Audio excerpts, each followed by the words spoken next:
All right, 828 fam. I am super excited to have this conversation today with a new friend of mine, Jessica Clark. She is going to be putting y'all on game. Again, this is April, which is Financial Literacy Month. And our mission is to help educate you, inform you, pretty much just drop some gems when it comes to social and financial equity. And so today, this conversation is going to be centered around the home buying process. First time home buyer, or even if you're an established home buyer, right? Like we want to make sure that you're getting facts from people that we trust, right? That have the 828 stamp of approval. So we're about to dive in. Without further ado, Jessica Clark, Realtor of KW, Keller Williams, Tacoma, please introduce yourself to the people. Hey, everybody. Thank you for having me, Rees. I'm Jessica Clark, born and raised in Federal Way, Washington. Yeah, I'm a realtor and I've been in the game for a few years now. And what got me here is, working with my family to start to build generational wealth. So we can essentially hand something off to the next generations. My sister is an organic farmer. We plan on buying land and producing food for the community. So as a business person, I felt like real estate would give me a really amazing tool to have to build the capital that we needed in order to build the life we wanted for our family and for be contributing members of our community. So yeah, I got into real estate, and it's been awesome because it's really amazing to be able to help people in this way. I recently got a couple, it was their first time buying a home and they were in their late 60s, and with VA lending and in this market, it's competitive, so it was such an amazing feeling to be able to get somebody into their first home. And they've got a big old family, and it's just, I could go on and on about that, but yes, I'm a realtor and here to chat about what the process is for people looking to buy a home.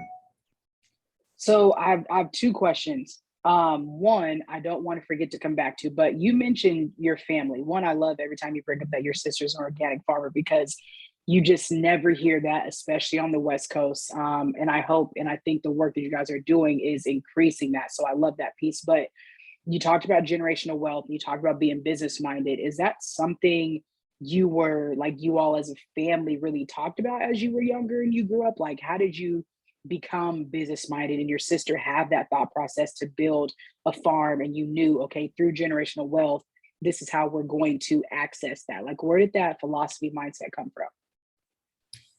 It really, we didn't talk about this as a family. My mom was a stay-at-home mom. My dad worked for Boeing. We were a paycheck to paycheck family. So we were surviving.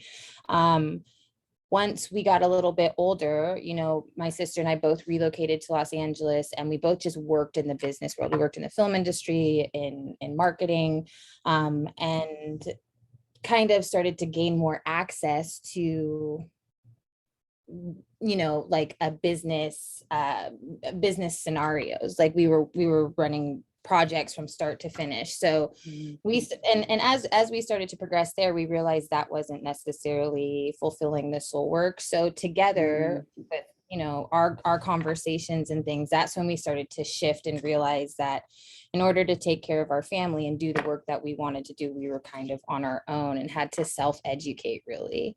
So, Tara, my sister, she started on her path of, becoming an organic farmer. So she was taking courses and I, again, was just staying in the business world and I was like running small businesses. So yeah, that's how we shifted to this kind of mindset. And then, it was a lot of just like having conversations with people. So yeah, to answer that question, it wasn't something that we were never like gifted these ideas and philosophies. We were very much on our own. Got you. Okay. That's good to know, just to provide some good background, because a lot of times, when we talk about generational wealth, that is, I think, I don't want to say a new word term, but it's been one that's been tossed around a lot for the last few years. And that much more, I think it's increased its weight. One thing that I really talk about too is like generational freedom. like generational wealth and generational freedom. So if I'm going to pass along these assets, I also need to pass along the rest of the game that goes with it, right? Right. Because you know, we can study so many different people who have the money, but they don't have the everything else. Because wealth, often, I think the statistic is last, I think about one more generation after the initial person. Mhm. So if that they don't also pass down the how to really hold down their money, how to be internally secure, how to internally have some freedom, then it doesn't matter how much, you know, wealth that they have. But I think I said this the other day, but like wealthy people have time. And I Mm. think that if that's something we're able to pass down, then we're able to really tap into the ultimate freedom, especially for us as people of color, you know, what that looks like on another level. But you mentioned another thing, and I want to make sure I bring it up because I think it's said a lot, and often people don't know what that means. You said the market is competitive. Mhm. Mhm. What is that, right? Like as a hooper, I come from the sports world. I know what it means to compete. But if I only hear that the market's competitive, what does that mean to me if I'm a first time home buyer? Is that something I should be afraid of? How do I know if this is the right time to buy if it's so competitive? And I know this is loaded, but is it ever not competitive? Okay, so yes.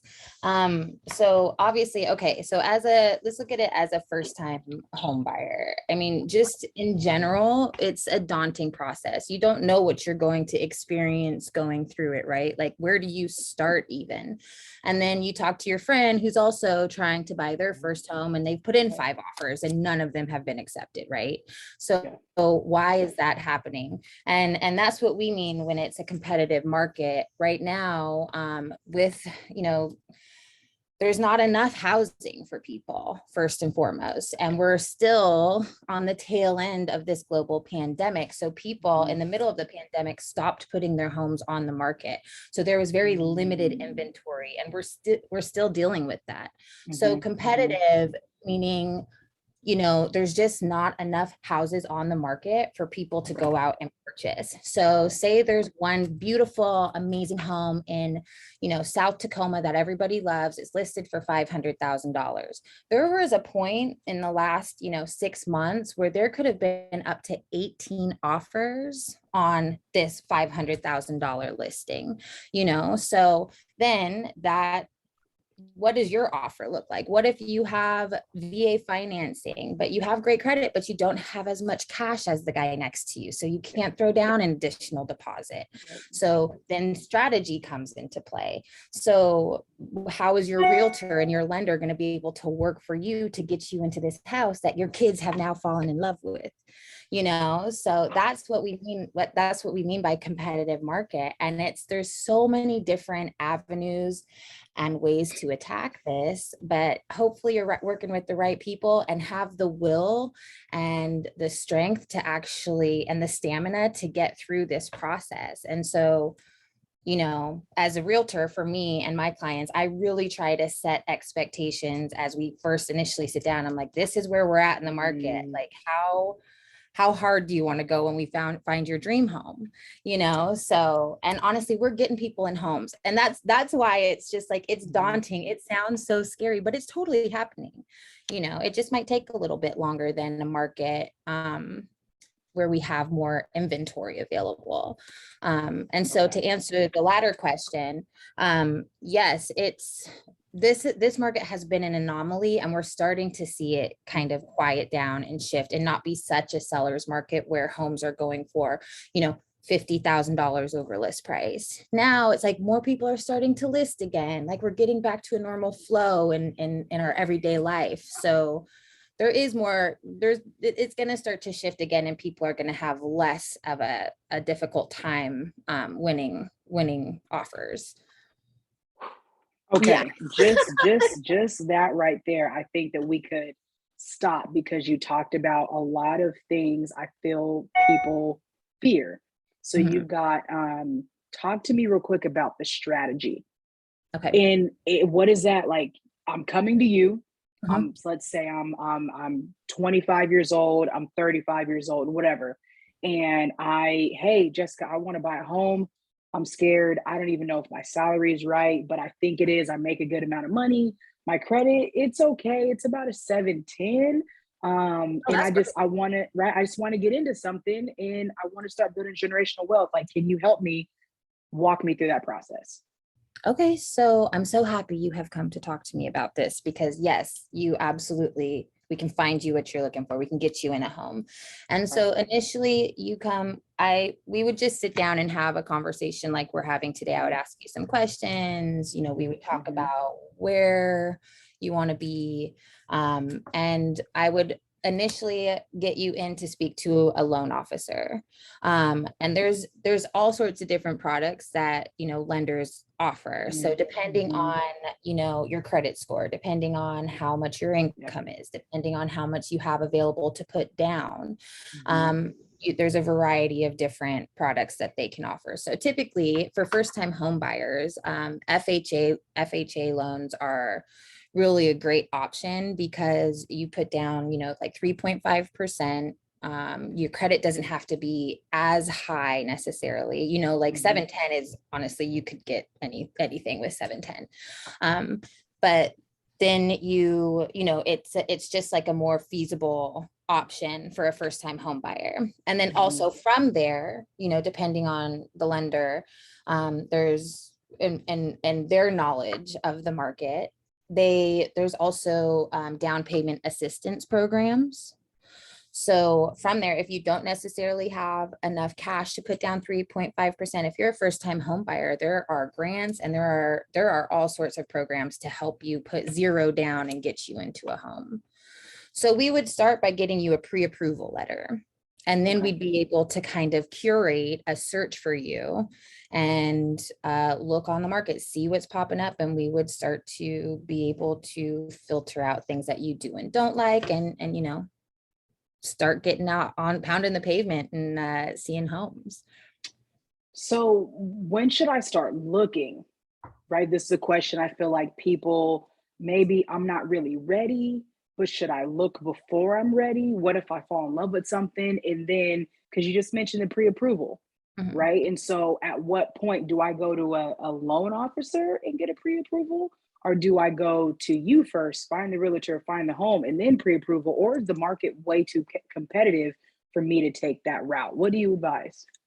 I would advise I would advise starting with the realtor because a lot of times we have referrals that we have like really amazing lenders that we work with all of the time. And I normally send 3 depending on, because, different lenders are really great for different products. So if you're VA, I'll send you to someone specific. And if you're going for a conventional, there's somebody else potentially.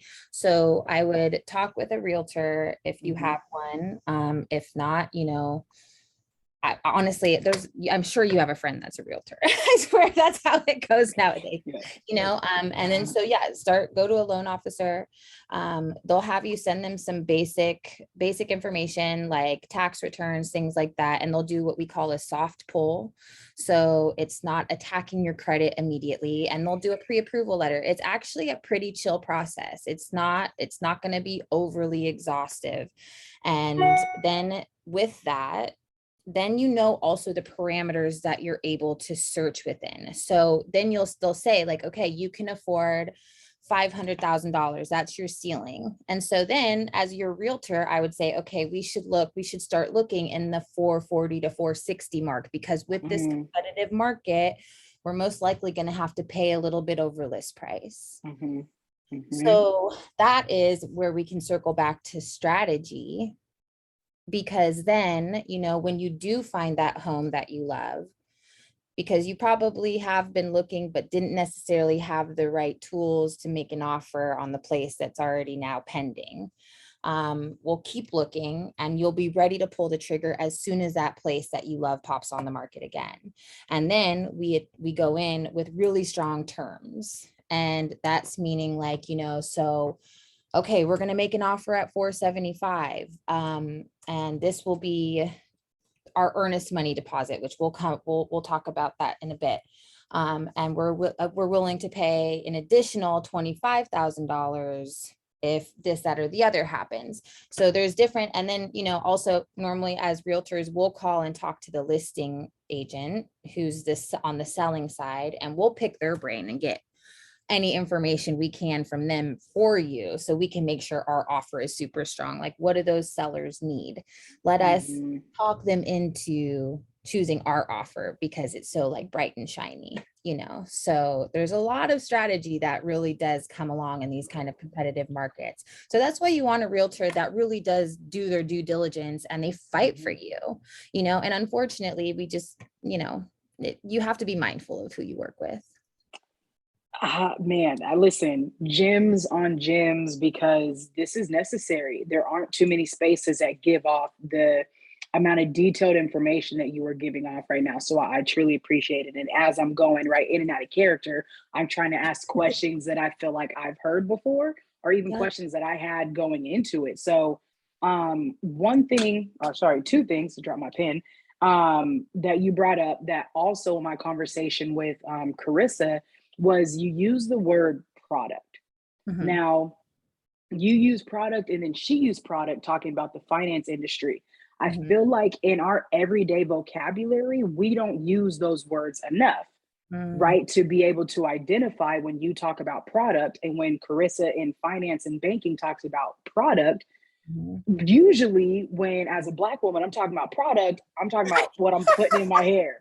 Right? That's right. Like, That's right. right. So the product for my hair. So can you break down when you said products, what are the different types of products that I would need for my my real estate relaxer? What does that look like? Oh my gosh, that is such a great question and also so funny.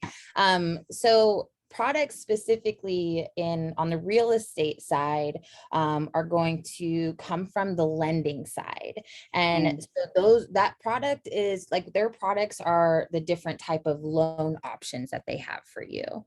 So for example, conventional is like conventional standard is a traditional loan with 20% down. You know, your credit score is going to be around 680, and 20% down here. I wish I was better at math. I really should be. So let's say on a $500,000 home, 20% down is going to be 100,000.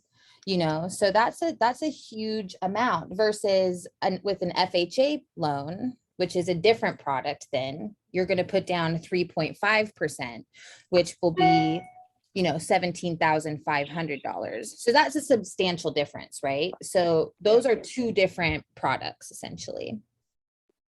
Okay. Now, where am I supposed to get this money from?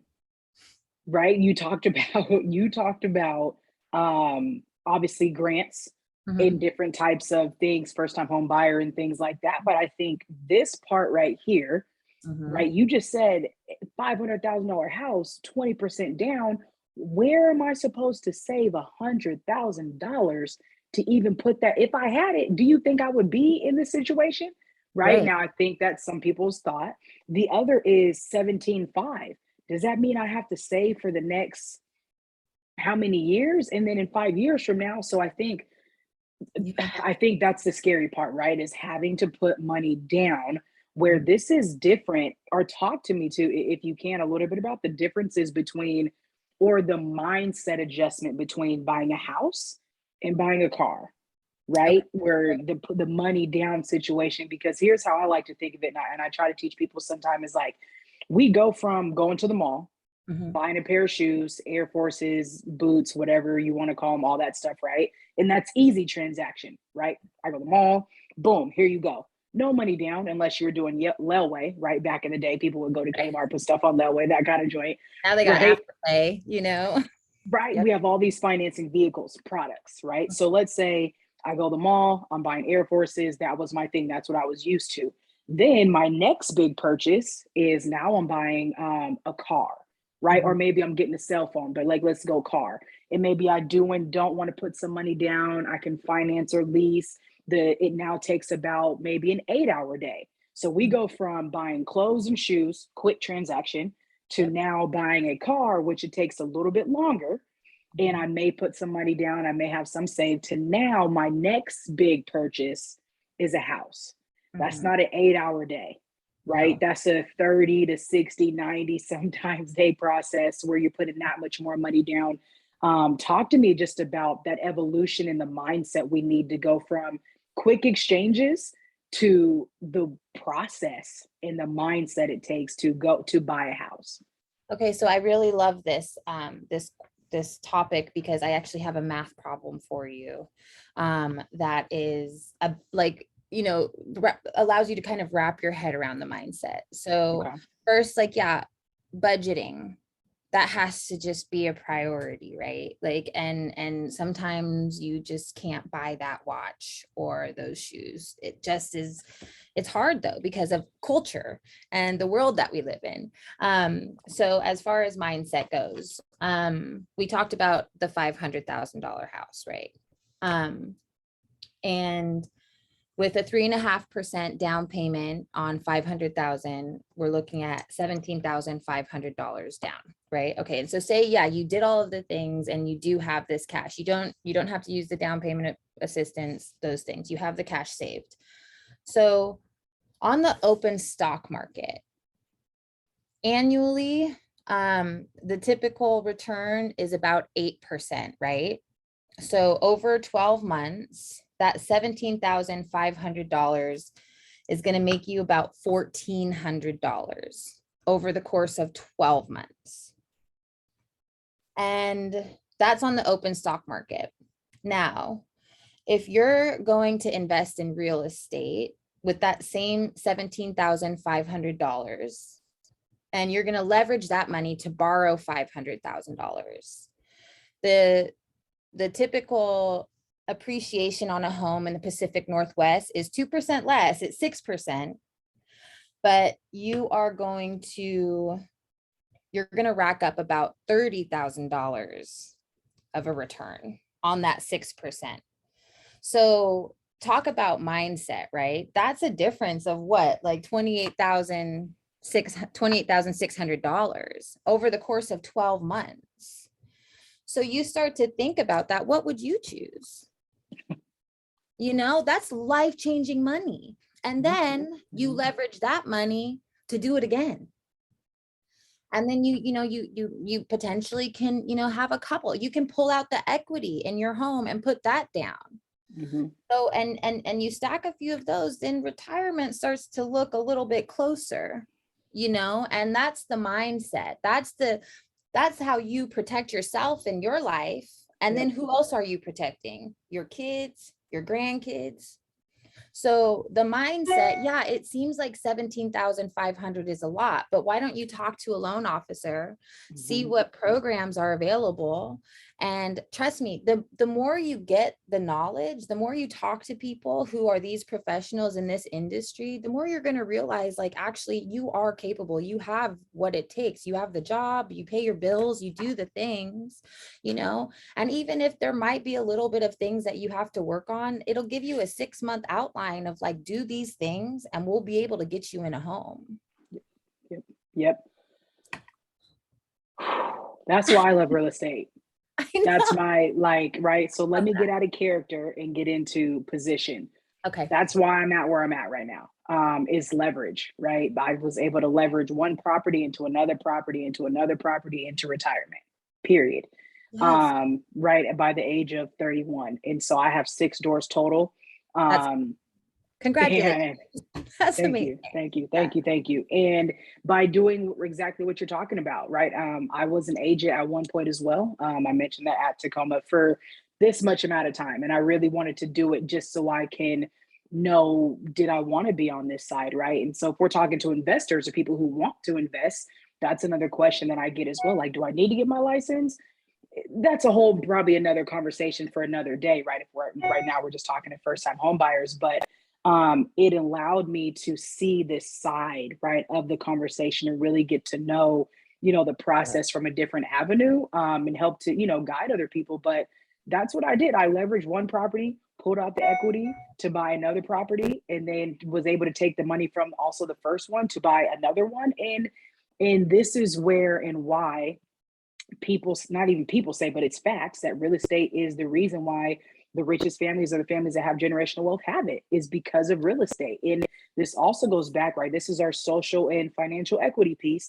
This also goes back into why it was so hard for people like us to get properties in the first place, because they Mhm. knew the power real estate had, right? And so when Right. you see the power that even owning one, just Yes. get one. Fun. Just get your first one. Have it. You don't even have to pay it off. If you decide to pay it off, that's on you. But the way Yeah. that the market right is going, I'll give real personal facts. The home I'm in right now is already over 100K in equity, and I haven't even been in here a year yet. I mean, So that's mind blowing. mind. You know, $100,000, that's life-changing money. Yes, and it's Yes. only been 8 months. Yeah. So here's what I could do is I could, if let's say, God forbid, and real God forbid, something happens and I'm in an extreme bind, guess I got to sell my house, Yeah. or I can rent it out and I can move home and keep it and then take out some equity and then allow the Yes. people here to stay paid for it. Then when I get back on my feet, right? So that's the thing too, is I don't want people to be afraid. So can you talk to us about the fear that Mhm. what if, right? I save up this money, then I buy a property, then Jessica, what if the market tanks? What am Mhm. I supposed to do then? Well, and so what if the market tanks right after you've gotten into your home? Is that what the question? Yeah, like I buy the house and then it's not worth anything anymore. Then what happens? Should I just keep renting because then I don't have to worry about that? Okay, so that's a great question. And also we know that the real estate market, the stock market, it kind of goes like this, right? So there's Hmm. going to be dips. But Hmm. if you look historically at land and home purchase, like nobody ever says 20 years from now, oh, I'm so upset that I bought my home, my family home. You know, yeah, there might be a couple of years where there's worry, but that's all things in life, right? This is yours, and it's going to catch back on track. Like even after like the 2008 2009, that recession period, it Hmm. took a little bit of time for things to go back up, but they plateaued and then they started to rise again, you know? So it's just the natural ebb and flow of the market. Yeah, sometimes the market, it things shift. Right now, how we're looking at it though, because the market has ballooned so much over the last 2 years because of the pandemic, people have this question often. It's just kind of like, I'm just going to wait it out. I'm going to wait it out. I'm going to see what happens over the next couple of years. In the real estate world right now, because lending is so, they're so tight, they're so tough about who they're giving money to nowadays. We actually think that the market is really strong and interest rates are starting to rise. So that shifts buying power. When interest rates have been at a historic low for a long time now. So, you know, the market is really strong. Even though it's risen so much, it's not going to continue to rise like it has over the last couple of years, but it's strong. It's a good thing. It's always a good solid investment. And yeah, there are going to be ebbs and flows. There's going to be times where it's just not as strong, but then, you know, that's an opportunity too to maybe pull out some equity and, you know, buy that next house and rent that out and let somebody else pay the mortgage, and you're continuing to build your wealth. So there's always pluses, there's always a silver lining. And like, you know, risk is part of life, you know, it's what it is. Trust me, Hmm. 20 years from now, you're not going to regret figuring it out. Exactly, exactly. The thing that I think people sometimes don't think all the way through to, right, when they ask that question, alongside everything you just said, is if something happens in the market, what Mhm. do I do? You don't sell.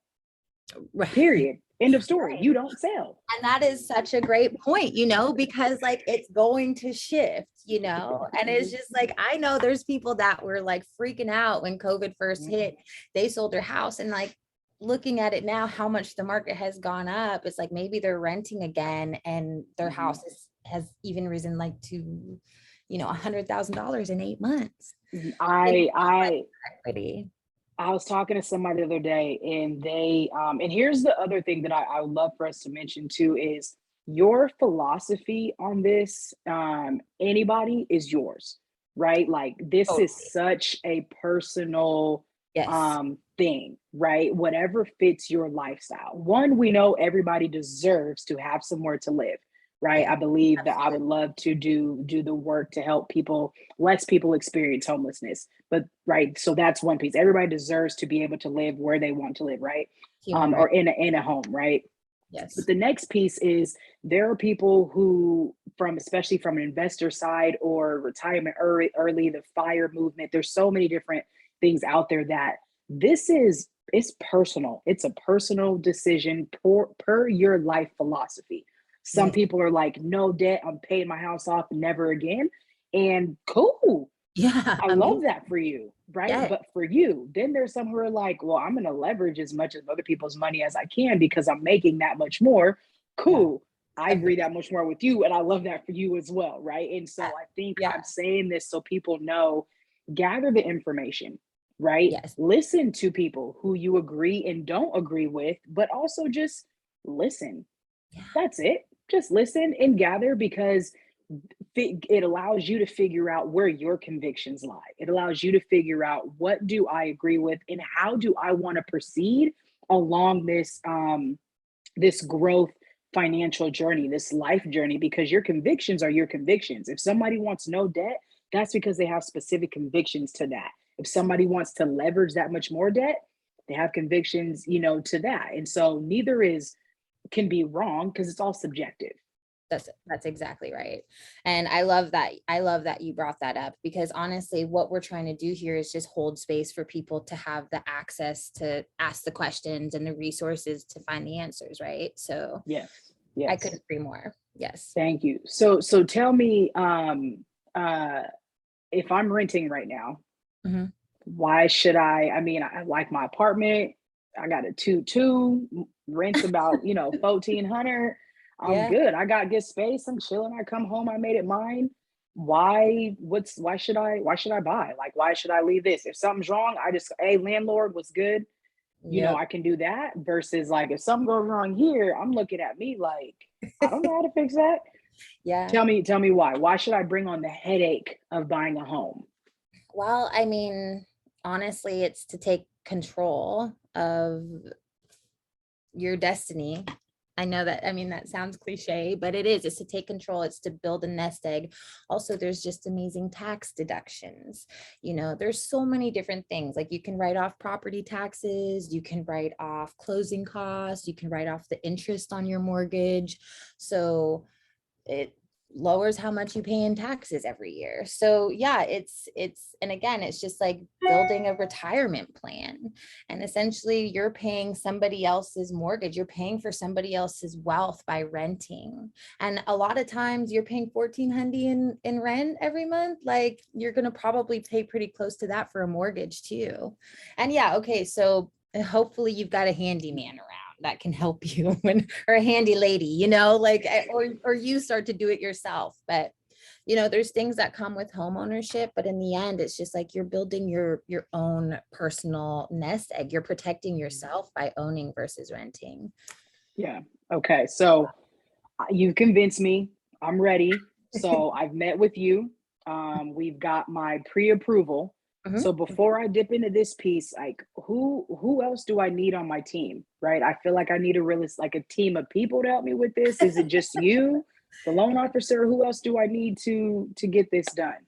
It's really just yeah, us and the loan officer. We have our own team of people, so you'll deal with like my transaction coordinator, who just keeps you in the loop of like how things go along as you have your offer accepted and you're in the 30-day 45-day process of closing your deal.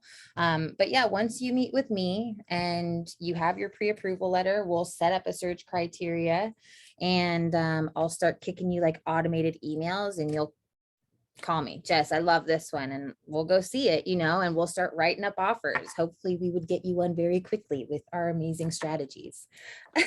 you know Okay, so we find my house. I've got the 500,000 home that I love on the waterfront. yep.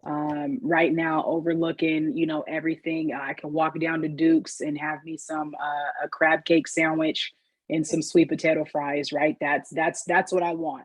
Mhm. We have that. I've got my 17.5 down. Even though I've got the money, I still want to use a little bit of assistance. Okay. What next? So, okay. So because once you're under contract, there are, oh, I know what that means. Once you're under contract, there are um costs associated with that. And so Okay. this is where, depending on how much cash you need in addition to that 17.5, or if that's going to cover everything, or how you want to apply that. And this is what you would talk with your lender for specifically. And sidebar, you're the lender is you're their client, like they work for you, so they go above and beyond to find exactly what you need to make this be a smooth process, to make Mm-hmm. sure you don't feel overly stressed. Mm-hmm. So once we find that house for you and your offer has been accepted, there are Mm-hmm. costs that come into play, like an earnest money deposit, which is a deposit that's typically about 1 to 2% of the purchase price, and you pay it within the first 3 days of going under contract. And what this does is it as we write up your offer, we say, like, this is how much Coach Rees is going to pay in her her earnest money. And it shows that you're very serious and that you have skin in the game. And that money that will be applied to your closing costs or your down payment. So if it's part of your 17.5 and you're saying, I'll put $5,000 down in earnest money, you can apply that to that 17,500 as we close.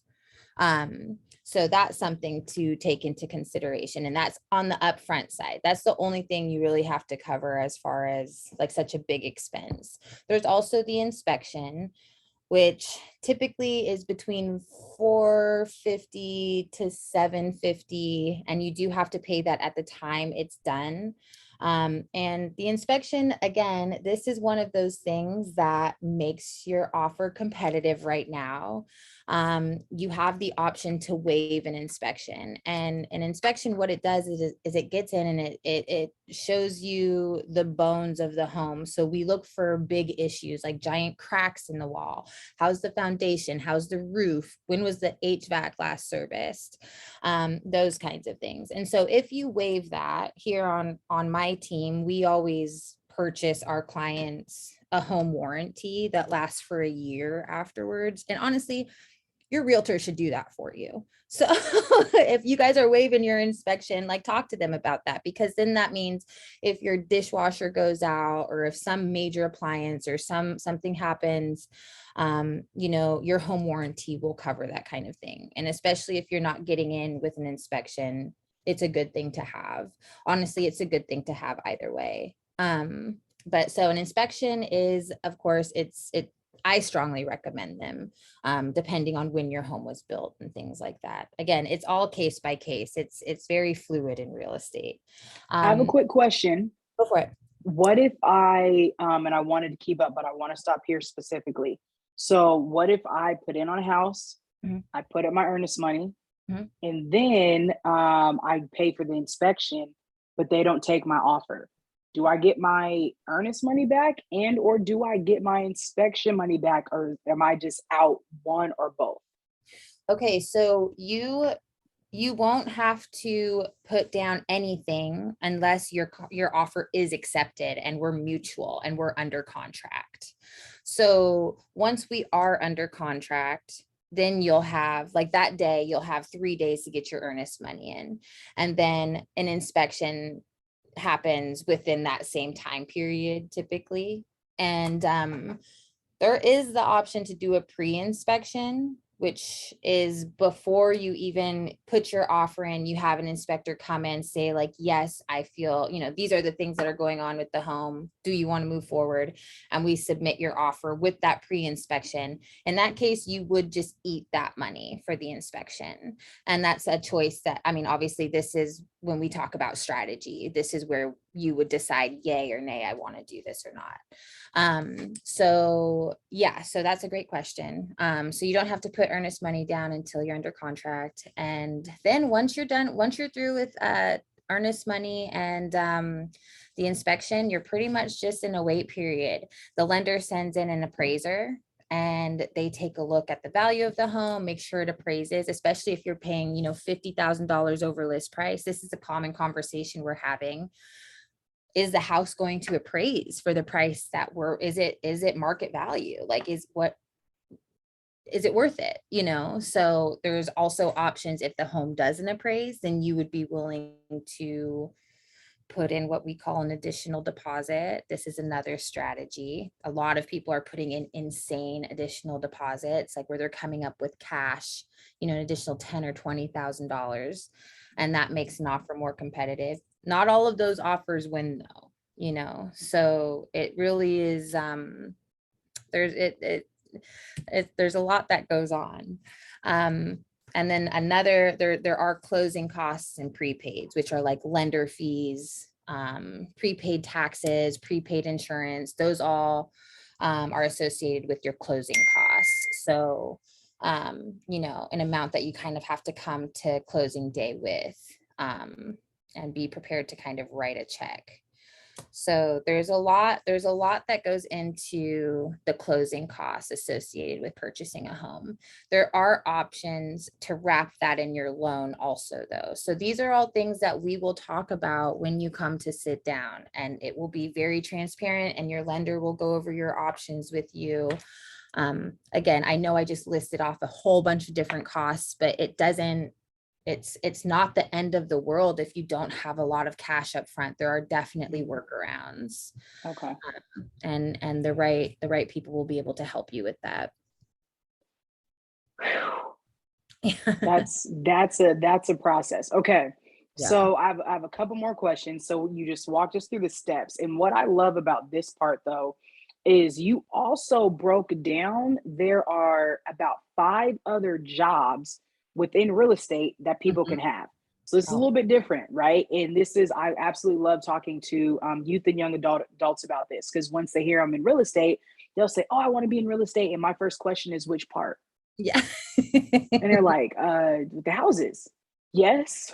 Which part? Which part? Right? Yeah. Which part? Yeah. Because inspectors, you can be an inspector and people, right? They pay you on the spot. And then now I make a connection with somebody like you and your whole team, and you guys are selling houses. You need an inspector. You trust me. There's one job. You need an appraisal.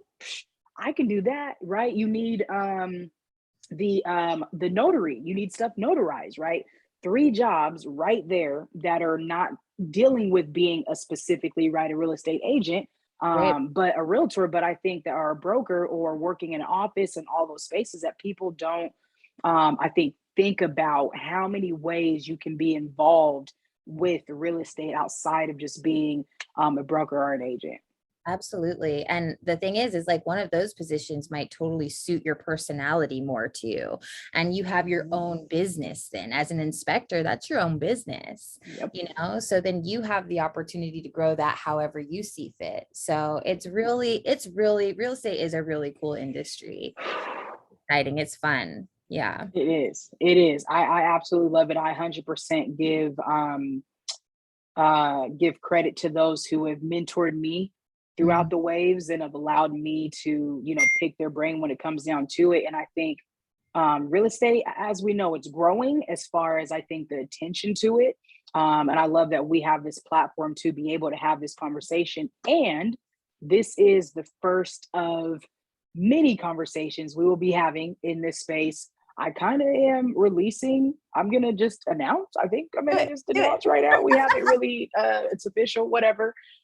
So we here at 828, we're committed to this. We're committed to really helping people grow their generational wealth and generational freedom. And so this social and financial equity is not just a term that we're throwing around. We really want to help educate the culture and community and to center the voices. And so what we're going to be doing is celebrating. We are going to be celebrating BIPOC professionals within the finance and real estate industries on June 13th.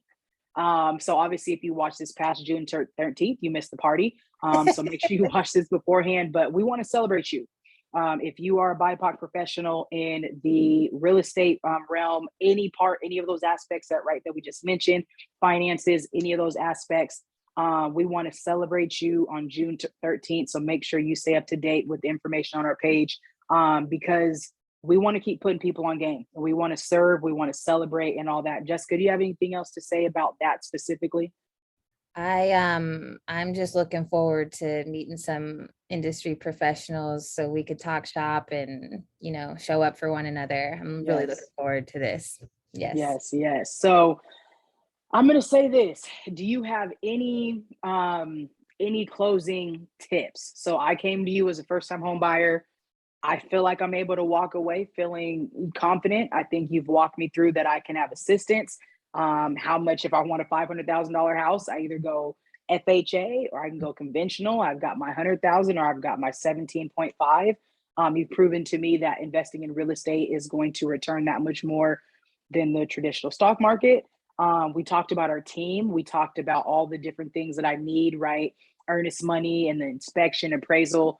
What else do I feel like I need to know? Do you feel like I need to know in order to go on this process as a first time home buyer?